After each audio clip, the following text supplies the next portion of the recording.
Rruga Tetov-Prizren vazhdon të pres në sirtarët e ministrive të Kosovës dhe Maqedonisë së Veriut. Zëvendës Ministrja e Transportit të Maqedonisë thotë se që nga ardhja e saj në këtë funksion ka arritur që detyrën projektuese ta dorëzojë te pala e Kosovës, por ende nuk ka marrë asnjë përgjigje nga atje. Sipas saj janë ndarë 2 milion euro për projektimin e projektit kryesor. Ne në fillimin e mandatit tim kemi hasur në një memorandum për bashkëpunim mes dy qeverive, asaj të Kosovës dhe të Maqedonisë, por që nuk ishte lëvizur asnjë hap për brenda memorandumit.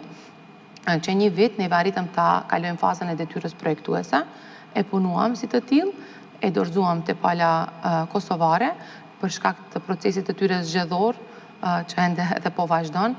Kishim ngecjet të përgjigjes nga natyre sa e miratojnë dhe është diçka në rregull. Çka është e mira e kësaj është që 2 milion euro janë të ndara në buxhetin e rrugëve shtetërore për fillimin ose hapjen e tenderit për projektin kryesor.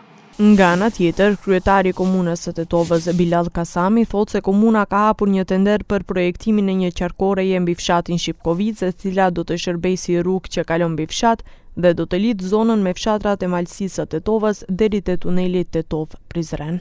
Për momentin jemi veç më është bërë shpallja e projektimit dhe depërtimit të aksit nga kyçja prej rrugës së Kodrës Diellit deri në dalje të Shipkovicës apo një bypass do kisha thënë mbi fshatin Shipkovic, që besoj se me përmbylljën e të procedurave administrative dhe përzgjedhjen e operatorit diku në pranverë do të nisin punimet në terren për depërtimin e këtij bypassi. Rruga Tetov-Prizren premtohet prej vitesh edhe pse qeveritë nga të dy anët kanë deklaruar vazhdimisht se janë duke projektuar ose duke përgatitur projekte, deri më tani asnjë punë konkrete nuk është parë në terren.